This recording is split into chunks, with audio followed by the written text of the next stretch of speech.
Welcome to Cord Cutting Today for December 7th, 2019. This is the show where I break down some of the biggest stories happening right now, and since it's Saturday, we look back at the past week at some of the biggest stories that happened and answer your questions about them.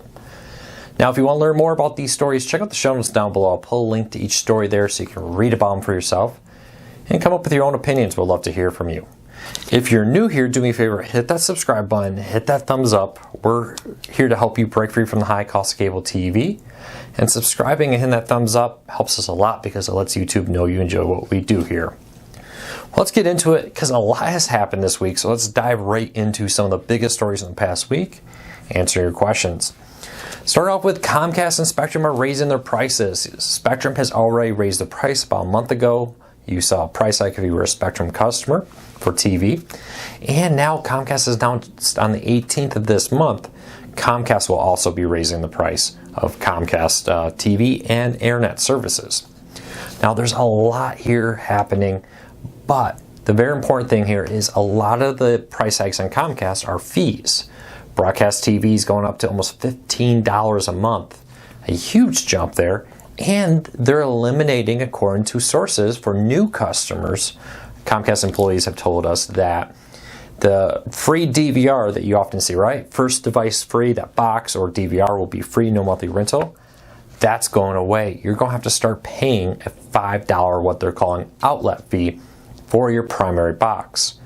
So it's still cheaper than a DVR fee for a second DVR or some other boxes, but you're no longer getting a free upfront DVR or cable box for your home.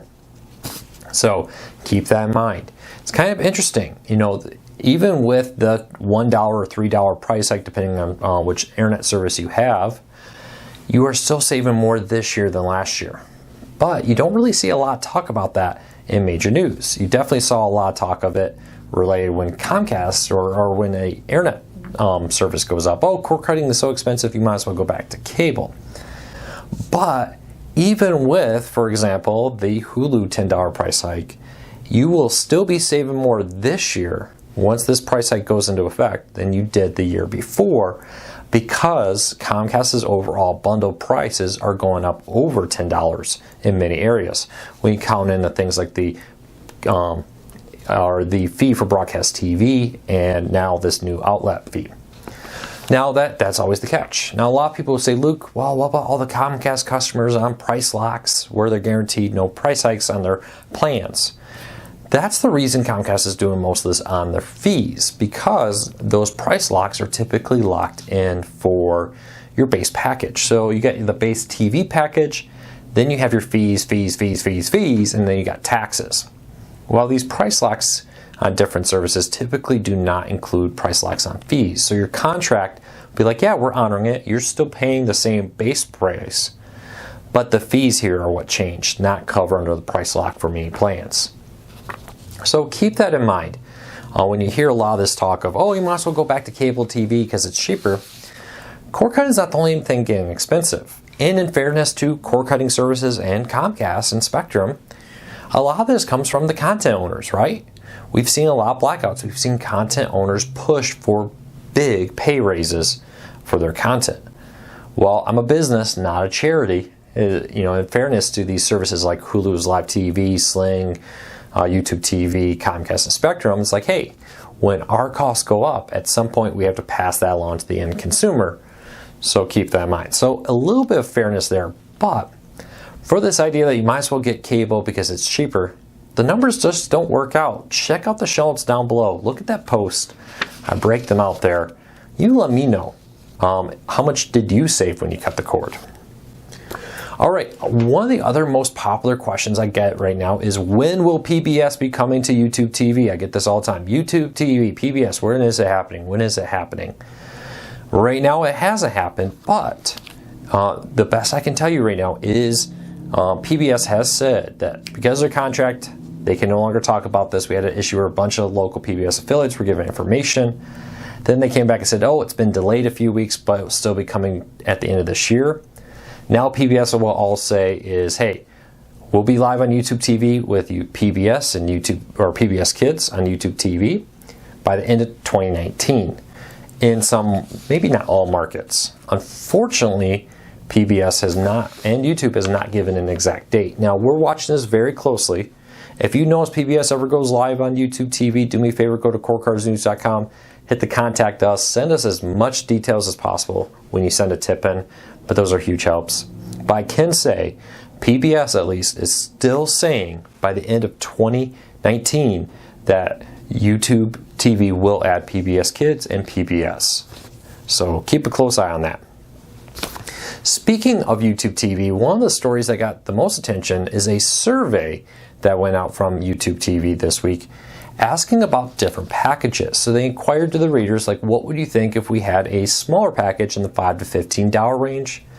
And what do you think about a package that would cost $59.99? Now, they were very clear. They said this was a new package, which kind of makes me wonder if YouTube TV is looking at doing what many services do, right? You got the base package, and then you have additional packages if you want more features or more channels.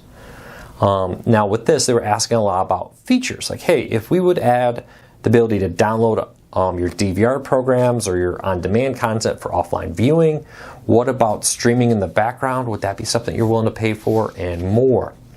So I'd love to know, is there anything that would make you pay more for YouTube TV right now? Or would you jump ship if they raise the price to $59.99 without giving you anything back? Or would you rather see YouTube TV go the route of a build your own bundle? Sling TV has been relatively successful with this. Hey, we have a $25 package. You want more sports, you add in this add-on. You want more movies, you add in that add-on. More lifestyle content, comedy content, and more. And you could build, with their competition being at $50, you could build a bundle for what you want, cheaper than some other competition if it offers the channels you want. Seems that YouTube TV may be looking at a similar strategy. Hulu, Disney's, the parent company of Hulu now, did come out and say they're looking at maybe smaller, skinnier bundles for Hulu with live TV. So let me know, which way would you like to see YouTube TV go? Would you like to see them go into, hey, we have a base, $50 tier, a $60 tier, etc. Or, hey, here's a bunch of $5 and $10 add-ons. Build your own package the way you want it. Let me know what you think. All right, AT&T wants 400,000 TV customers to switch to more expensive DirecTV, AT&T TV Now, AT&T TV plans, or cancel. So for over a year now, AT&T executives have been very clear. These customers on extremely discounted plans, they don't want you. They want to focus on, quote, high-profit customers, basically. And now AT&T's Chief Financial Officer, John Steffens, I apologize if I mispronounced your name, has come out and said, we have successfully moved many subscribers off of our expensive plans here, but there's still, or our discount plans to more expensive plans or to cancel, but we still have 400,000 TV customers we want to see switch or cancel. Now, he just said they sell 400,000, but when you add in everything they've said in the past, they want them off of that.